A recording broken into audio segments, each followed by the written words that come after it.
이제 누구의 이름으로 침례를 주는가 우리가 한번 살펴봤고요. 그러면 우리가 성경적인 침례를 한번 정리를 해보겠습니다. 침례의 의미, 그리고 침례의 주체와 대상, 그 모드, 양식, 방법은 어떤 거냐, 집행 권위, 이것을 종합해보면, 네 가지로 한번 생각해 볼 수 있는데, 우선 이제, 성경에, 우리가 어떤 그 사례를, 아니면 어떤 그 교리를 공부할 때에 기억해야 될 것은, 이제 성경 해석학에서도 한번 살펴봤죠. 첫 번 언급의 법칙이라는 게 있잖아요. 이 성경에 이런 어떤 용어가 있는 건 아닙니다. 용어가 있는 건 아니지만, 성경의 그 가르침을 우리가 종합해보면, 예를 들어서 창세기의 어떤 시초를 공부하려면 최초의 생성을 우리가 알려면, 예를 들어 죄가 어떻게 들어왔는가, 시작이 어떻게 됐는가, 살인이 어떻게 시작이 됐는가, 구속사역이 어떻게 시작이 됐는가, 이런 것을 제일 처음에 보려면 저때 계시록 가서 찾아봐도 아무 소용이 없는 거거든요. 그러니까 이 첫 번 언급의 법칙이라는 것은 성경을 우리가 이해할 때에 중요한 그 단서가 될 수가 있습니다. 그럼 침례는 제일 첫 번 언급된 게 어디냐? 구약에 없고요. 신약의 마태복음 3장에 있는 거거든요. 그렇죠? 침례자 요한이 침례, 예수님을 침례하신 건데요. 그래서 이 첫 번 언급의 법칙을 참조하면, 그리고 마태복음 28장 19절에 이제 침례를 주라는 그 말씀이 첫 명령이 있었거든요. 이거를 이렇게 보면 대략적으로, 그리고 이제 그 사도행전이나 이제 계속해서 나오는 침례에 관한 이야기를 서신서에 관한 보면, 첫 번째 합당한 침례 대상이 있어야 된다. 후보가 있습니다. 그러면 뭡니까? 이게 성경적인 침례라는 거죠. 합당한 침례 대상이 있습니다. 교회에 온 사람? 아니죠. 6개월간 세례받은 문답한 사람? 아니죠. 뭡니까? 성경에서는 거듭난 사람이 후보입니다. 거듭난 사람. 거듭나지 않은 사람은 절대 후보가 될 수 없다는 거예요. 성경에 사도행전 2장, 8장에 보면 구원을 고백한 사람, 신앙을 고백한 사람이 그 다음에 침례를 받게 되죠. 그래서 합당한 침례 대상은 신자야 된다는 거죠. 확실하게 거듭난 사람이 되는 거죠. 두 번째는 형식도 생각해야 된다는 거죠. 형식 혹은 방법 뭐든데, 그래서 우리가 살펴본 것처럼 잠긴 침례가 성경적인 침례다. 구원하고는 상관없는 겁니다. 세례 받았다고 해서 천국 못 가는데 그런 얘기하면 안 되는 거죠. 그러나 하나님의 말씀에 순종하는 문제는 큰 겁니다. 이 침례는 묻힌다고 그랬어요. 묻혀서 다시 부활하는 것을 표현할 수 있는 것이, 이 방법은, 모든 형식은 그것밖에 없어요. 아까도 말씀드렸죠. 아주 가장 정확하고 아름답게 표현한 것이 바로 잠긴 물 침례입니다. 자, 그리고 그 다음에 또 합당한 동기가 있어요. 동기는 뭐냐면 주님의 명령에 순종하기 위해서 하는 거죠. 다른 게 아니죠. 내가 무슨 과시하고 누가 하니까 하고 그게 아니고 주님의 명령에 순종하는 겁니다. 그리고 로마서 6장을 보면 내가 바른 고백과 간증을 하기 위해서 하는 거죠. 다른 동기가 있는 게 아닙니다. 그 다음에 합당한 집행도 필요합니다. 이거 이 부분에 대해서는 좀 많은 분들이 이렇게 중요하게 생각하지 않는데, 저는 합당한 집행도 필요하고, 저는 개인적으로 믿는 것은 침례는 개인에게 주신 명령이 아니라고 생각합니다. 물론 구원받은 한 사람 한 사람은 이 개인적으로 주님과의 관계에서 명령을 따라야 되지만, 예수님께서 처음에 주신 그 명령의 그 대상은 개인에게 너희들의 침례를 줘라 보다도 교회에게 주셨다고 저는 믿습니다. 너희들이라고 제자들 한 일단을 얘기한 것이라고 생각합니다.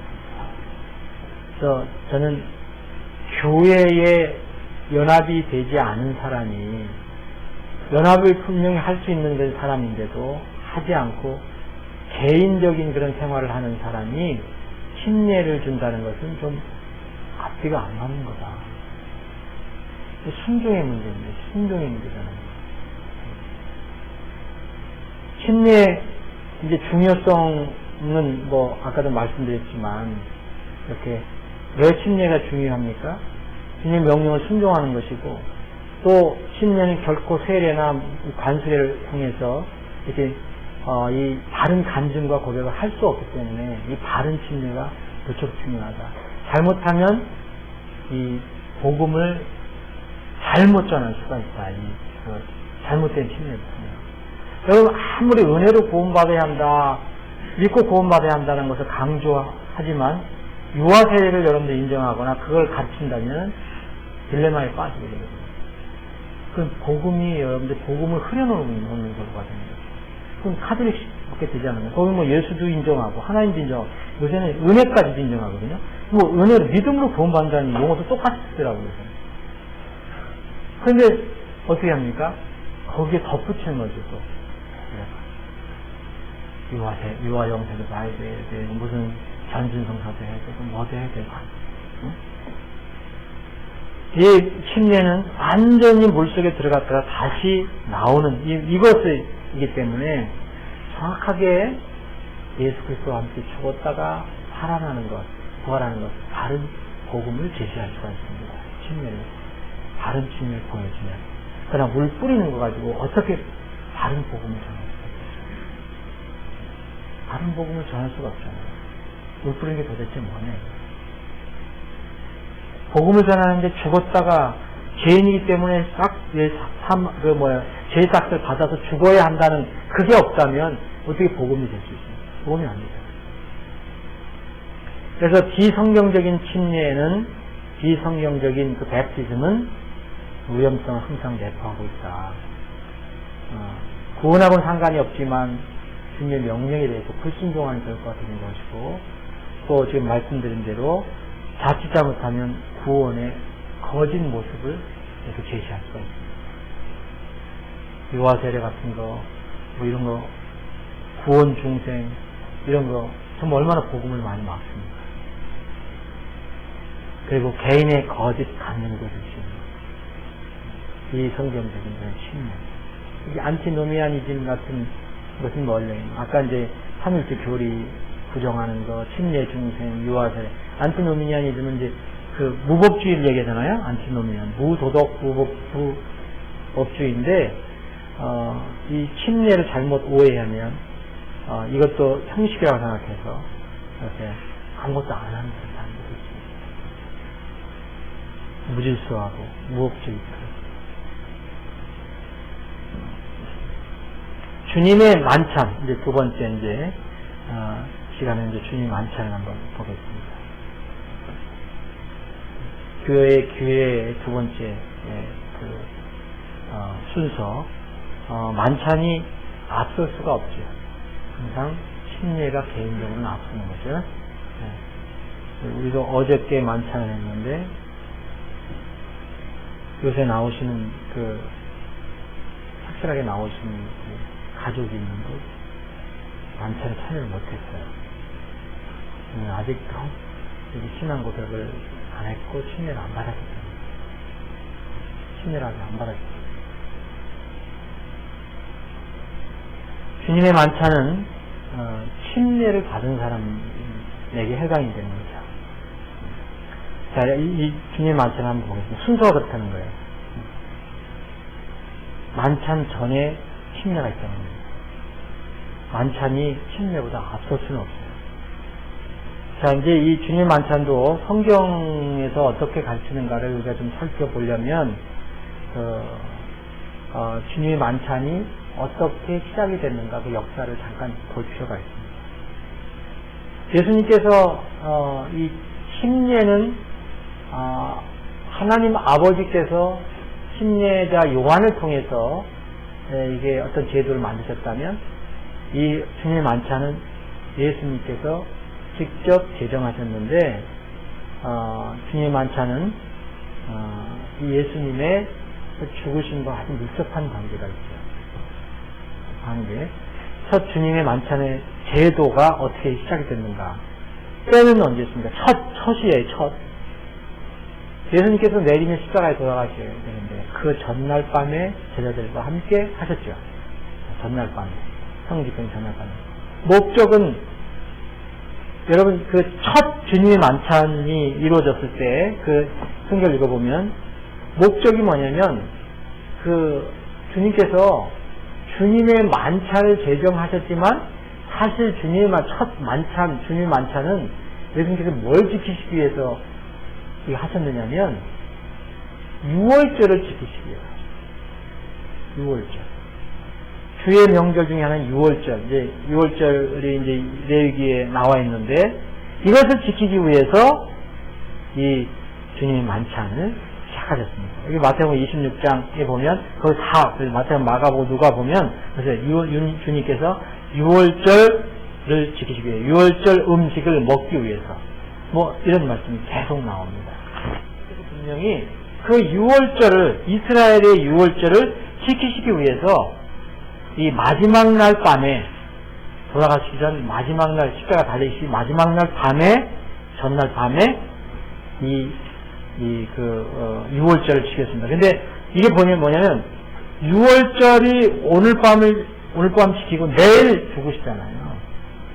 오늘 밤에 죽으시는 거. 저기 6월절은 어떻게 그날 밤에 해가 진 다음에 이제 양이 죽어버렸잖아요. 예수님이 이 6월절 기간에 죽으신 겁니다. 실제로 이스라엘의 달력에 맞춰서.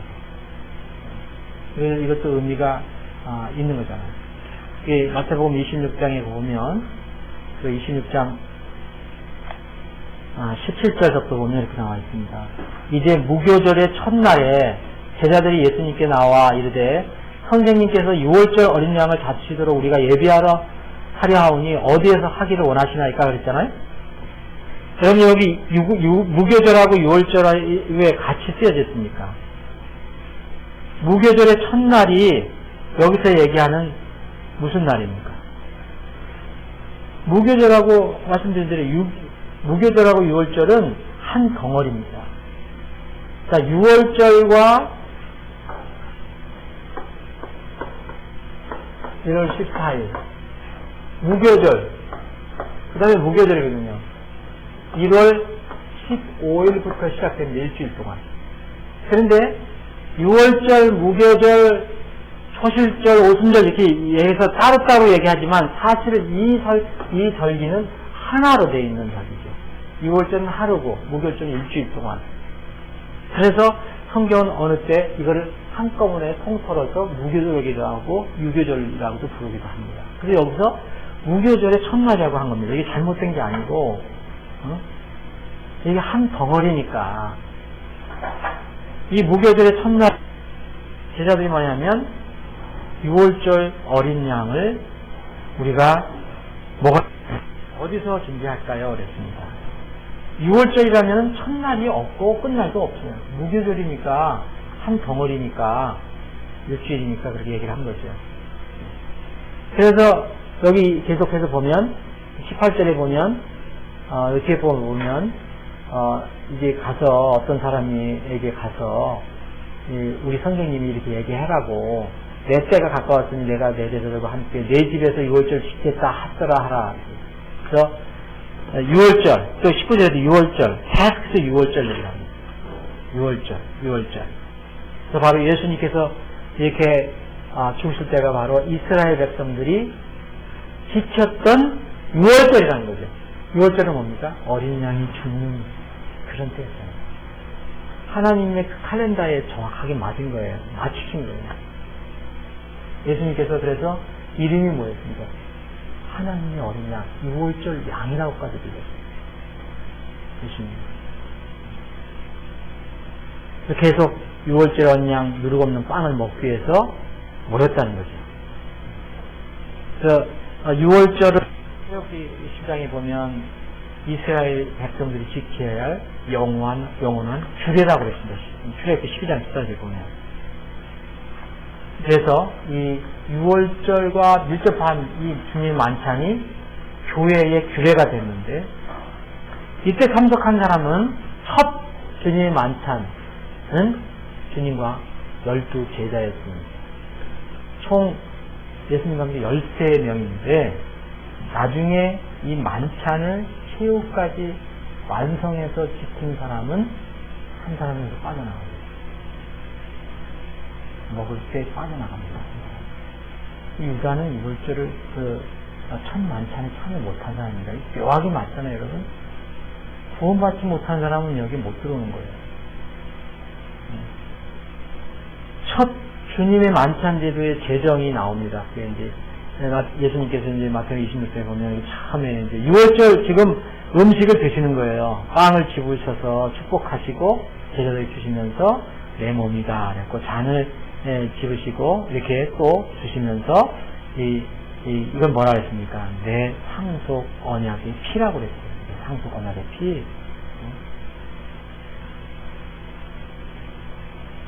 6월절을 거기서 이제 그 내용 보면 거의 다 6월절. 왜 6월절이 이렇게 많이 나오는 건 없죠? 6월절 지키기 위해 다락방에 모여 6월절 음식을 먹는 중에 주님께서 친히 출애굽 6월절에 어린 양처럼 죽으실 것을 제자들에게 얘기하셨다. 이스라엘의 백성이 지키는 그 6월절 기간이에요. 근데 예수님께서 6월절을 지키시면서 또 얘기하십니다. 내가 하나님의 어린 양처럼 그렇게 내일 죽을 것이다. 복합적이죠? 예고하셨습니다.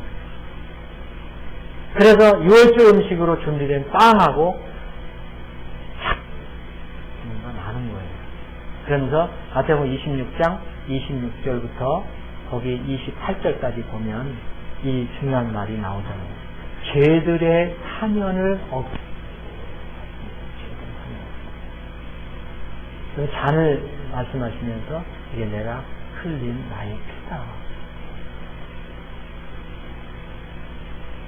물론 내일 돌아가십니다.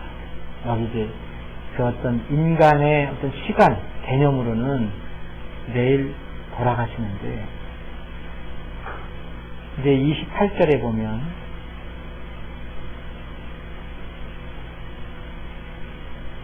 너희 많은 사람을 위하여 흘린 나의 피라고. 분명히 그 잔에 있는 것이 예수님 피는 아니에요. 그러나 예수님께서 창세 때부터 돌아가신 하나님의 어린 양이었기 때문에 이것을 제자들에게는 충분히 내 피라고 얘기할 수 있어요. 그 자체가 피라는 얘기가 아니에요. 꼭 내일 내가 흘리는 피가 그것만 내 피다라고 얘기하지 않고, 참 이런 것은 우리가 이해하기가 참 우리 머리는 어렵지만 요한계시록 13장 8절에 있는 말씀이라든지 이게 내가 흘린 피라고 얘기하시는 거라든지, 이거는 영원하신 하나님이기 때문에 그렇게 말씀하실 수 있어요. 자, 신약교회 주님의 만찬은 그럼 어떻게 무엇과 깊은 관련이 있다는 걸 알게 되잖아요. 구약 이스라엘의 6월절과 깊은 관계가 있게 됩니다. 맨 6월절이에요. 예수님께서 이스라엘의 6월절 명절 때 첫 주님의 만찬을 제정하신 겁니다. 잘 기억하시죠? 이스라엘의 명절인 6월절 때, 곧 어린 양이 죽는 것을, 피 흘려 죽는 것을 기념하는 그 6월절 때 주님께서 이 주님 만찬을 처음 제정하신 겁니다. 다른 절기에서 하신 것이 아니고 일반 날에 한 건 아니고. 예수님께서는 왜 오셨습니까? 여러분, 예수님은 율법을 파괴하려고 오신 게 아니에요. 율법을 뭐하러 오셨습니까? 완성, 성취시키려고 오셨잖아요. 여러분, 그 6월절도 이 구약에 있는 하나님 말씀이에요. 절기면서 또 법이거든요. 율법을. 이것도 어떤 형태로든지 이렇게 성취돼요. 어떤 형태로든지. 그럼 여러분 보세요. 7가지 절기, 레위기 23장의 7가지 절기 중에서 앞 4절기는 지금 역사적으로 이루어졌습니다. 앉았습니다. 6월절, 무교절, 또 초실절, 오순절, 역사적 다 이루어졌죠. 초실절은 성령이 오시는 걸 위해서 사도행전 2장에 성령 강림절이에요. 예? 오순절. 이제 6월절, 초실절은 예수님 부활이고, 오순절은 성령 오시는 거예요. 무교절은 뭘 얘기합니까? 무교절은 유교절, 이 성령, 이건 아직은 진행형이지만, 6월절 통과한 사람만, 피를 가지고 있는 사람이 무한대로 하나님과 교제할 수 있다는 차원에서 하루가 아니고 7일 동안, 7일, 완전한 그 기간 동안에 이게 교제하는 걸 얘기해요. 그것도 구원받은 사람이 여러분들, 우리가 그렇게 되는 겁니다. 그럼 역사적으로 이루어진 거라고 볼 수 있어요. 그 다음에 나머지 1, 2, 3, 4, 이 절기, 오순절, 그 다음에 후반기 절기가 남았잖아요. 이게 나팔절이죠. 그 다음에 대속죄일, 그 다음에 마지막 초막 또는 장막절. 여기 한 4개월 정도, 약 4개월 정도 기간이 있어요. 이게 지금 뭐야? 침묵기예요, 침묵기. 이게 이 오순절이 한 3월 한 초순경에 끝나잖아요. 근데 이게 첫날이, 이게 나팔절이 언제 시작됩니까? 7월 1일 시작하고, 7월 10일, 7월 10일. 그럼 우리가 지금 여기 살고 있다는 거예요. 언제 어떻게 될지 몰라요. 4개월 치면 이거 역사적 끝났습니다. 이건 아직 역사의 미래입니다. 이스라엘 백성이 회개하는 거예요. 천년왕국이 시작될 때 나팔절은 휴거가 일어날 때 역사의 미래예요. 네? 그러면 하나님께서, 예수님께서 오신 것은 뭡니까? 율법을 다 완성시키러 오신 거예요. 예수님 다 십자가에 다 완성시키셨어요. 이거 다 이루어졌습니다. 6월절 이루어졌어요. 이루어졌기 때문에 6월절이 이 교회에서는 뭐가 된 겁니까? 주님 만찬. 이미 이루어진 것을 대체 완성. 그래서 이 말씀이 나온 겁니다. 자, 주님께서 먼저 율법에 의한 6월절을 지키셨어요. 여기 분명히 6월절 지키자고 그랬잖아요. 지키신 뒤에 주님의 만찬을 제정하신 것은 후자라고 해요. 주님의 만찬이 전자가 뭡니까? 율법인 그 6월절을 대체 완성한 것임을 가르칩니다. 이제는 우리에게 6월절이 없어요. 마음의 6월절은 있지만, 출애굽을 있지만, 지금 우리가 교회에서 준수하는 것은 바로 주님의 만찬입니다. 6월절이, 율법적인 6월절이 이루어진 것, 그리스도 안에서.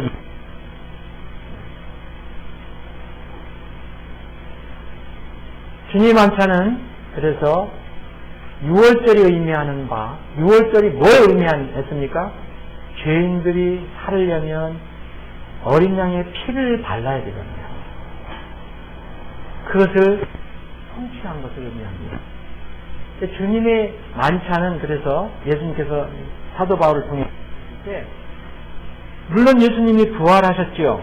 근데 이 만찬은 뭐에 포인트가 맞췄냐면 이 6월절 때 포인트가 뭡니까? 6월절 때 어린 양이 피 흘려 죽는 거예요. 물론 예수님께서 부활하셨지만 그 피 흘려 죽는 것이 아주 핵심이에요. 그래서 그 6월절이 완성이 된 거기 때문에 만찬에서 얘기할 때 예수님께서 뭐라 하셨냐면 이렇게 얘기하신 겁니다.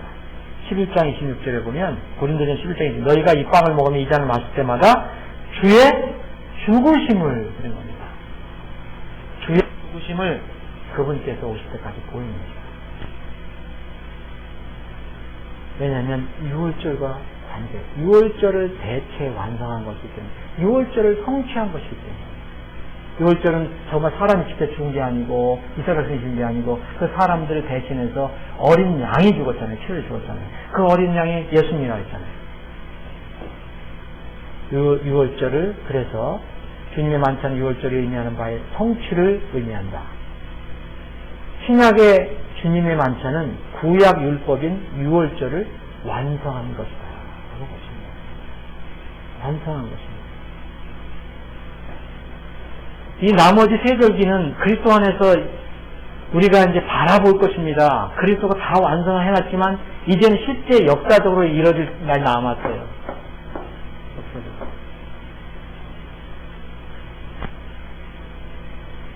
만찬. 자, 그러면 만찬을 왜 어떤 의미가 있는가? 만찬 목적과 의미. 대속 사역을 완수하신 예수 그리스도를 뭐 하는 거겠습니까? 우리가 이제 아까 세 가지 의미로 봤습니다. 그러나 우리가 첫 번째, 두 번째는 두 번째는 약간의 우리하고 비슷하지만 은혜를 얻는 구원의 방편으로 우리가 믿지 않아요. 그죠? 그렇게 하지 않습니다. 여러분들 카톨릭에서는 어떻겠습니까? 이거를 이렇게 실제로 예수님의 피와 몸으로 믿습니다. 그래서 그때 받을 때마다가 이 카톨릭 사제가 축복해주고 이걸 줄 때 보면 예수님의 실제 그때 또 희생 제사를 드리는 걸로 인정을 합니다. 그 교리적으로. 우리는 그렇게 하지 않는다니. 우리는 뭡니까? 우리는 뭐죠? 기억하고 기념하는 겁니다. 기억하고 기념하는 거. 대속사역을 완수하신 예수 그리스도를 기억하고 기념합니다. 자, 그래서 주님 만찬에 이제 이렇게 신자들이 이제 거듭난 사람들 회원들이 이제 먼저 빵을 먹잖아요. 빵을 들어서 이제 입으로 가져갈 때는 누구를 먼저 생각합니다. 빵이 상징하고 기념하는 예수 그리스도의 몸을 기억한다. 몸을 기억한다. 포도나무 열매에서 난 것이 사실은 포도즙이라는 말이 없습니다. 성경에서는 포도나무에서 난 열매에서 난 것이라고 되어 있어요.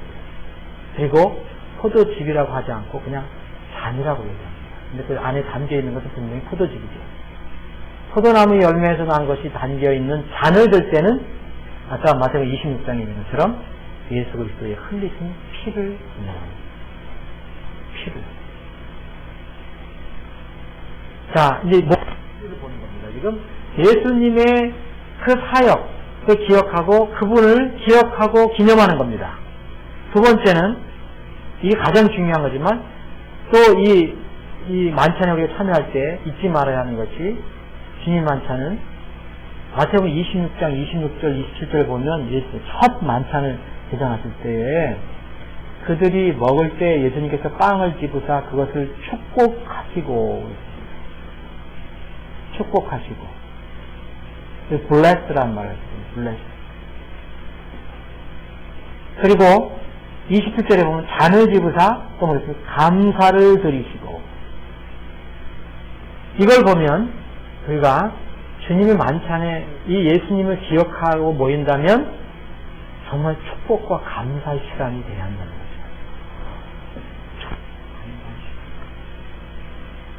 고린도전서 11장 24절도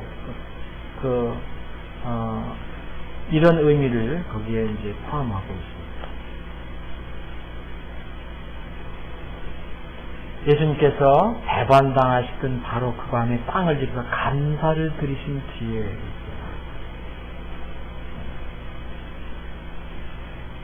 여러분 만찬에 참여할 때 성도들에게 그것을 우리가 알려줘야 되는 것입니다. 또 단순한 기념 그것뿐만 아니라 이건 아주 기본적으로 중요하지만 왜 만찬에 참여할 때 우리가 감사해야 됩니다. 그리고 이 만찬은 고린도전서 11장 28절을 근거로 해보면 주님의 만찬은 뭘 해야 되는 게 있어요. 점검하고 고백하는 시간인데 여기서 이 고린도전서 11장에 있는 그 용어로 한다면 어떻게 되어 있습니까? 자신을 살피라고 되어 있습니다. 자신을 살피라. 자신을 살피라는 것을 여기 28절에 보면 28절 영어로 보면 이게 examine입니다. examine. 그러면 여기 점검한다는 거하고 같은 말이거든요. 체크를 해보라는 거예요. 그럼 여러분 이게 주님을 기억하고 감사하고 축복하는 건데 왜 자신을 여기 살펴봐야 되니까? 여기에 참석하는 사람은 거듭난 사람입니다. 침례를 받은 사람입니다. 교회 멤버입니다. 그러면 이것을 점검해봐야 되는 거죠. 주님과의 관계가 내가 어떠한가? 하나님의 자녀로서 그리스도인으로서 주님과의 관계가 어떠한가, 주님과의 관계를 살펴보고, 또 교회의 한 지체로서, 몸의 한 부분으로서 교회와의 관계는 어떠한가, 그리고 다른 사람들과의 관계, 꼭 타인과의 관계는 어떤가, 자신을 살펴보라는 거죠.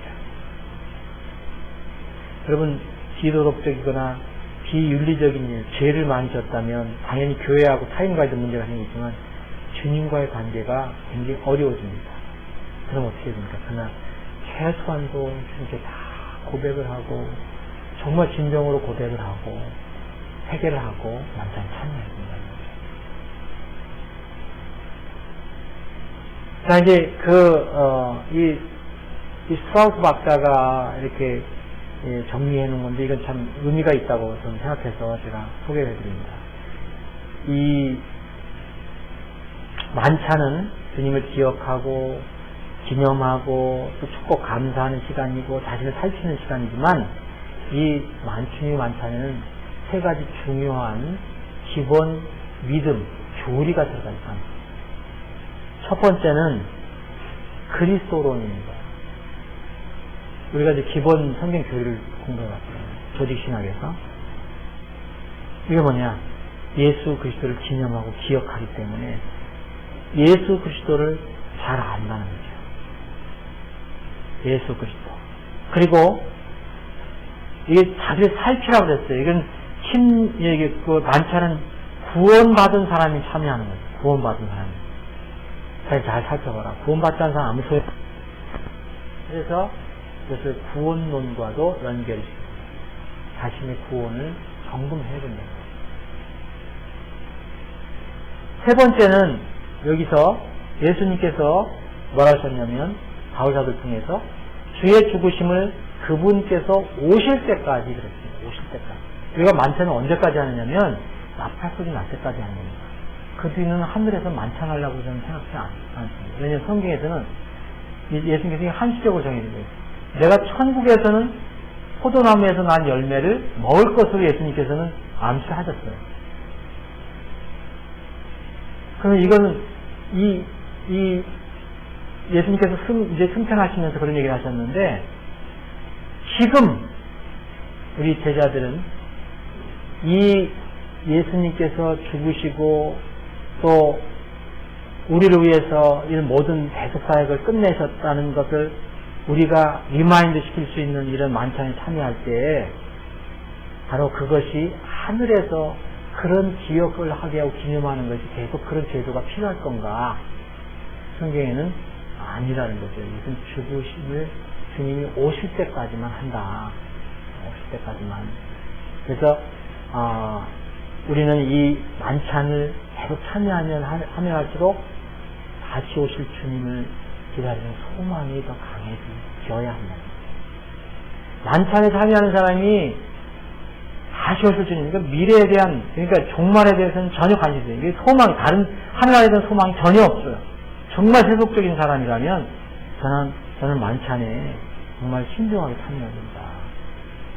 최소한도 이 만찬은 다시 오실 주님을 기다리는 그런 그 뜻이 여기 포함되어 있다. 그래서 그리스도론, 구원론, 종말론과 연결이 되어 있다.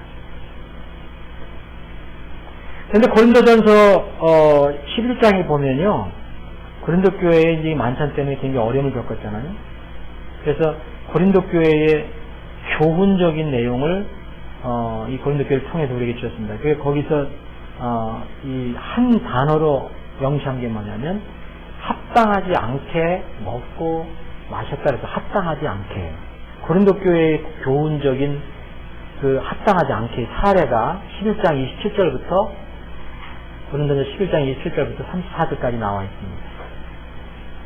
그럼 이 합당하게라는 것에 관해서는 많은 해석이 있지만, 어찌했든 간에 주님의 죽으심에 대해서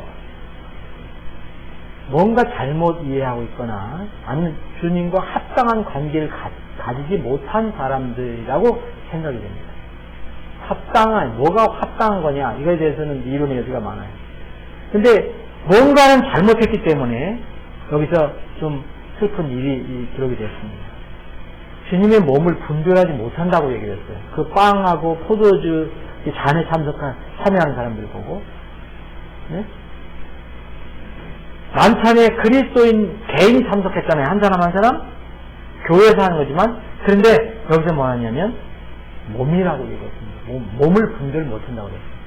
그래서 주님의 만찬에 참여하는 사람은 나 개인이지만 동시에 내가 한 덩어리라는 것을 인식해야 됩니다. 그래서 다른 사람하고 마음의 불편한 관계라든지 미움식이 있거나 뭘 이렇게 내가 죄를 졌는데 그 서로 문제를 해결하지 않았거나 이런 거 있을 때는 만찬 참여하지 않는 게 좋다는 거예요.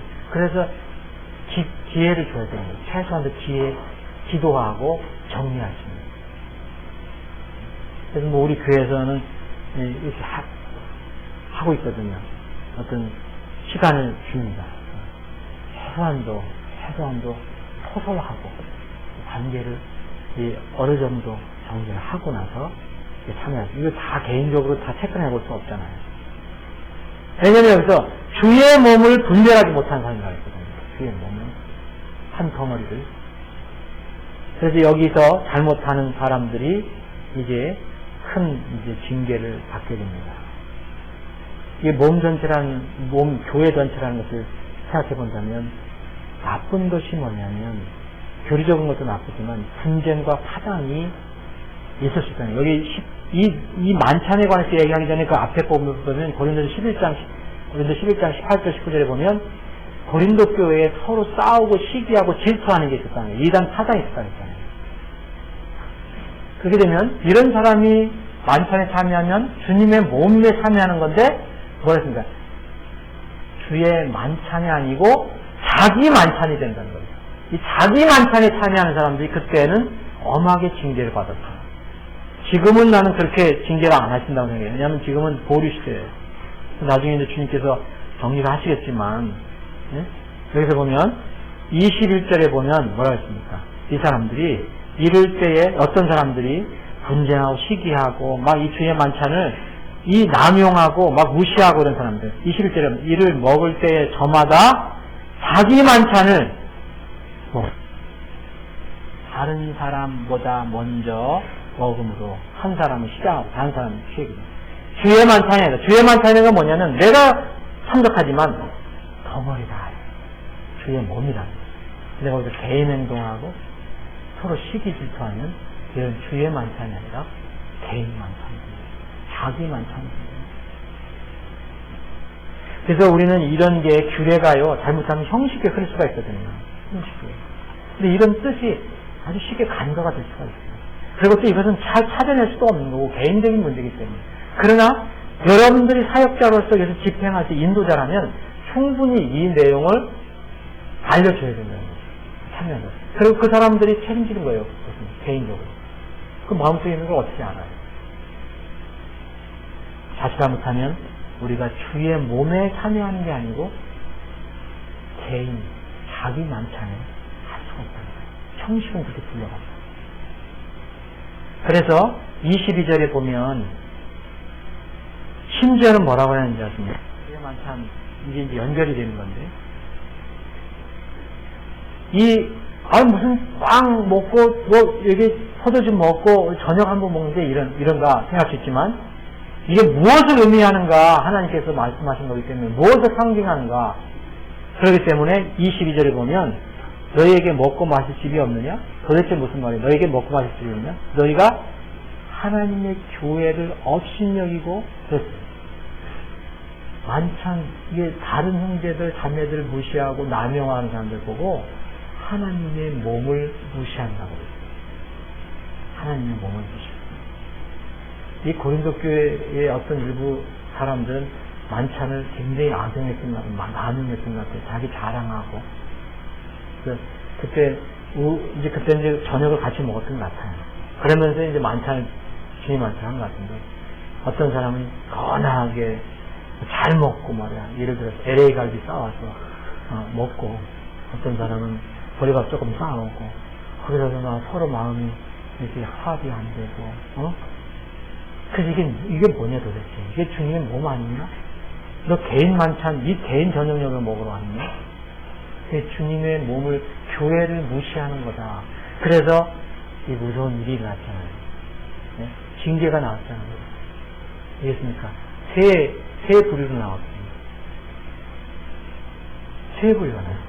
약한 자, 병든 자, 잠자는 자. 징계가 나왔어요. 약한 자는 뭔가는 어떻게든지 하나님 성령께서 뭔가 몸에 뭔가 주셨어요. 그래서 약하게 만들어버렸어요. 두 번째는 병을 주어버렸어요. 세 번째는 육신의 생명을 거둬갔습니다. 이건 너무 염려하지 마십시오. 지금 이 시대는 이렇게 안 해요. 저는 확신합니다. 네, 이거 성령론 우리가 봤잖아요. 왜 성령께서 이렇게 하십니까? 사도행전처럼 고린도전서처럼 이렇게 하면 지금 나만 할 사람 별로 없다. 교회도. 지금은 그래서 은혜 시대라는 거예요. 그러니까 더 책임이 큽니다. 이때 가서는 바로 정리가 돼요. 이게 뭐가 잘못된가 하니까 대부분 알아 고쳐져요. 사도행전 얼마나 무서웠습니까? 아나니아 삽비라 즉각. 그러니까 뭐였어요? 전부 두려워서 거기서 또 부흥이 일어났다 그랬잖아요. 근데 지금은 그렇게 안 해요. 분명히. 지금은 계시록 역할. 그러나 분명히 이런 기록을 우리에게 주셨어요. 그럼 우리가 이걸 어떻게 생각해야 될까요? 만찬 간단하게 가볍게 생각하는 참 많죠. 생전 만찬에 참여하는 사람도 있어요. 그래서 우리 같은 경우는 주일날 오후 하는데 만날 오전에만 왔다가 가는 사람은 몇 년을 다녀도 만찬은 참여 못합니다. 이게 얼마나 불안한 거죠. 참 불안합니다. 은일을 그렇게 주님의 몸에 이렇게 참여하는 게 기쁜 일이고 정말 이 주님의 명령이고 합당하지 않게 주의 몸을 분별하지 못하고 하나님의 교회를 업신여기는 이 세 가지가 합당하지 않게 주의 몸을 분별하지 못하고 하나님의 교회를 업신여기는 태도에 대한 주의 징계가 30절에 나와요. 여기까지 다 하려고 안 되겠네. 25페이지, 26페이지는 다음에 더 하겠습니다. 혹시 좀 이야기하실 거 없나요?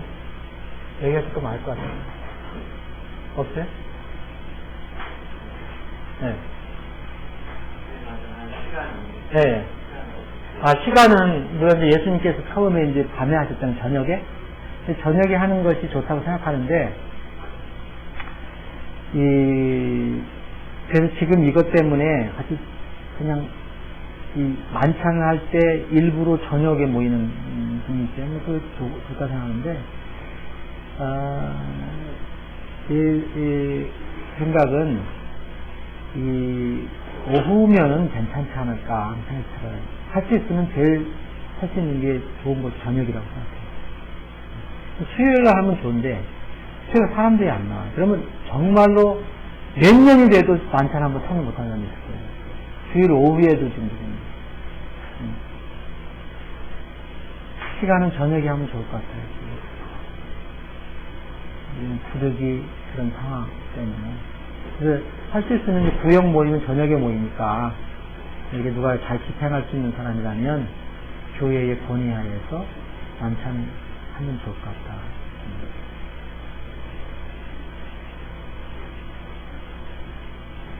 무슨 질문 이제 이게 좀 실무적인 걸 우리가 살펴보는 거니까요. 질문하시거나 서로 이게 토론하시거나 좋은 의견이 있으면.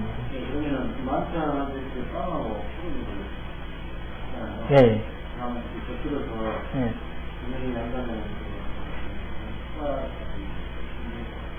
그렇죠. 이제 그때는 그렇게 한 거죠. 네. 그때는 먼저 6월절 음식을 먹었잖아요. 저녁을 먹은 거죠. 먹고 나서 이제 예수님께서 이것은 내 몸이다, 이것은 내 피다라고 얘기하십니다. 그 부분이 저기죠. 주님 만찬이에요.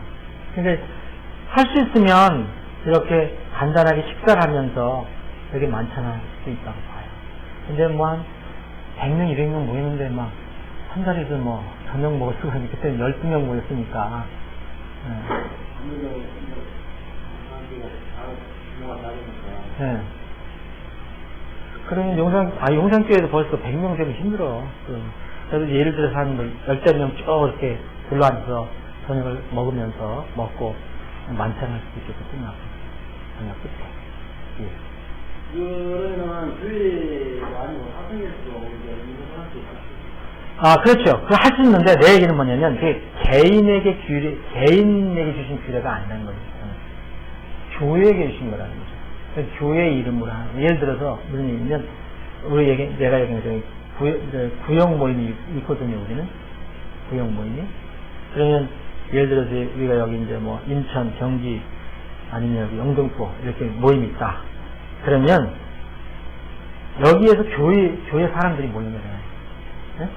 그럼 거기 소그룹이니까 거기 식사 같이 하고 만찬을 해요. 누가 이제 집행할 수 있는 사람이 있어야죠. 질서는 있어야 돼 항상.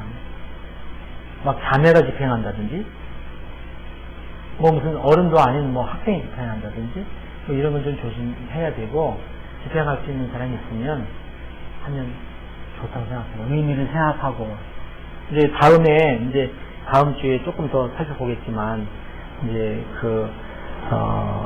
재료 문제, 또 이거 만찬을 할 때 이 식재를 뭘 의미하는가, 이런 것도 이제 다음 주에 살펴보겠지만, 분명한 그 뜻을 잘 서로 나누면서 하면 굉장히 유익할 거라고 생각합니다. 왜냐면, 주님의 죽으심, 아까 3가지 얘기했잖아요. 그리스도론, 그리고 종말론, 또 하나는 뭡니까?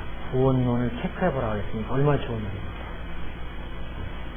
이럴 때 이제 막 사람들 모르는 사람들 초청하면 복음 전하는 사람들, 이게 더 좋은 복음을 전할 수 있는 기회가 되고 주님이 왜 죽으셨는가 알려줬습니다. 용산교회는 얼마나 자주 하죠?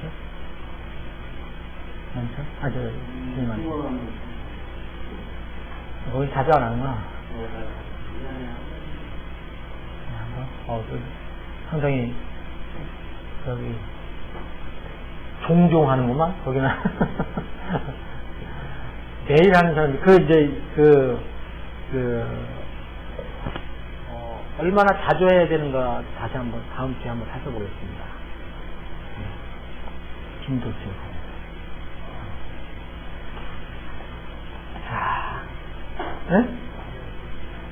그래요. 뭐 성경에서는 규정은 없지만 이렇게 할 수 있으면 좋다. 의미를 생각한다면 좋다는 거죠.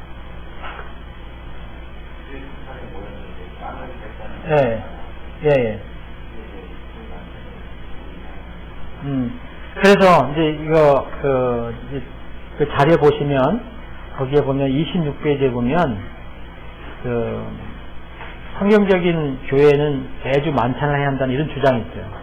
이제 이것도 다음 주에 살펴볼 건데, 성경적인 교회는 매주 만찬을 해야 된다. 그래서 만찬이 뭐 예배다 이런 정도로 얘기했는데, 지금 그 말씀하신 거에 대해서 그냥 결론적으로 다음 주에도 얘기했지만 결론적으로 말하면 성경에서 이야기하는 bread라는 것은 반드시 만찬만을 얘기할 수 없다는 겁니다.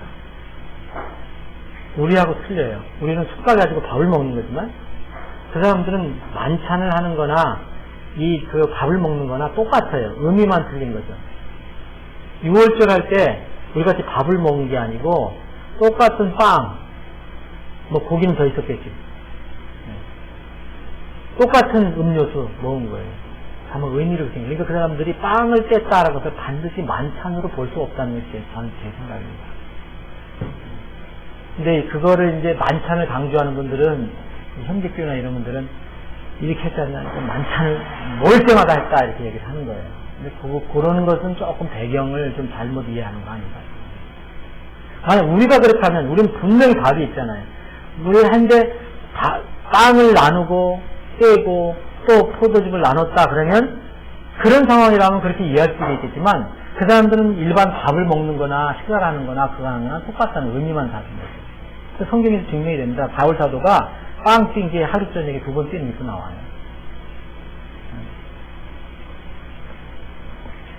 기도하겠습니다. 주님, 오늘